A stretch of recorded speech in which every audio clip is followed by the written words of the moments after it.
नमस्कार. नेत्रास किचन मराठीमध्ये तुम्हा सर्वांचं खूप खूप मनापासून स्वागत आहे. झटपट होणाऱ्या रेसिपी करायला कोणाकोणाला आवडतात.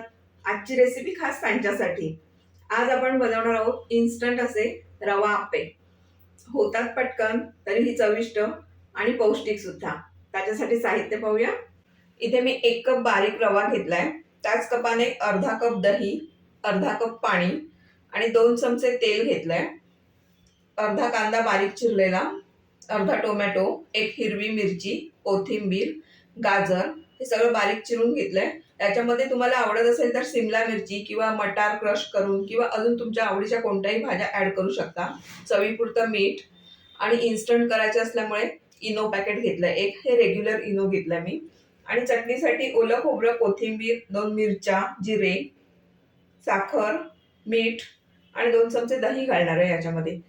सगळ्यात आधी आपण आप्यांसाठीचं बॅटर बनवून घेऊया. इथे रव्यामध्ये मी सगळ्यात आधी हे दही घालून घेते, चवीपुरतं मीठ आणि अर्धा कप पाणी. हे छान आपल्याला मिक्स करून घ्यायचंय. तुम्ही हाताने केलात तरी चालेल, विस्कने केलात तरी चालेल. इथे दही, पाणी आणि रवा असा छान भिजवून ठेवलाय. हा आपल्याला अर्धा तास किंवा 15 ते 20 मिनिटं असं रेस्ट करायला ठेवायचं आहे. म्हणजे रवा छान फुलून येईल आणि त्याच्यानंतर आपल्याला आप्याला जशी पाहिजे तशी कन्सिस्टन्सी ऍडजस्ट करायची. आता हे असंच रेस्ट करायला ठेवते अर्धा तास. तोपर्यंत आपण चटणी वाटून घेऊया. इथे आपला रवा भिजून अर्धा तास झालाय. आता मी एक एक भाज्या याच्यामध्ये घालून घेते. गाजर, कांदा, टोमॅटो, मिरची आणि कोथिंबीर मिक्स करून घ्यायचंय. आणि आता याच्यात हवं ते तसं थोडं थोडं पाणी घालायचंय. इथे हे आपलं छान मिश्रण तयार झालंय. मला साधारण पाव वाटी पाणी लागलंय अजून त्याच्यामध्ये. आता इथे आपण या स्टेजला घालणार आहोत हे इनो. 1 कपाला 1 पॅकेट लागतंच ते. थोडंसं पाणी घालून ऍक्टिव्हेट करायचंय आणि हलक्या हाताने मिक्स करून घ्यायचे. आपल्या हाताला सुद्धा रवा असा हलका लागतो लगेचच. हे छान मिक्स झालंय. लगेच आपण आप्पे करायला सुरुवात करूया. इथे मी आप्पे पात्र ठेवलंय गरम व्हायला. त्याच्यामध्ये थोडं थोडं तेल घालून घेते, अगदी पाव पाव चमचा. आता हे एक एक चमचा बॅटर घालून घेऊया आपण.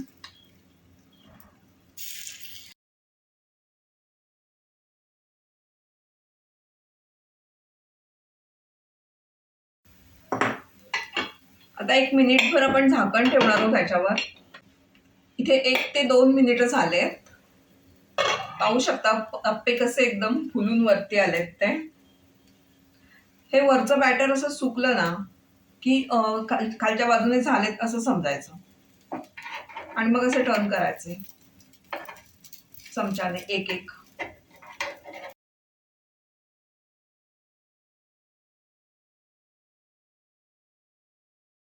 इथे मी सगळे आप्पे असे उलटून घेतले छान सोनेरी रंगापर्यंत. आता दुसऱ्या साईडने सुद्धा आपल्याला भाजायचे.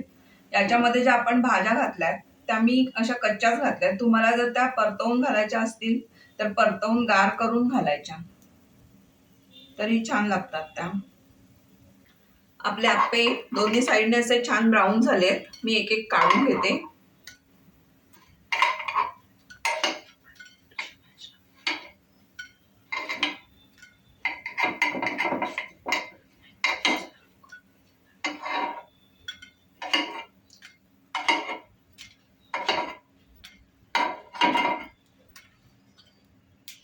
आता याच्यातच मी दुसरी बॅच लावून घेते.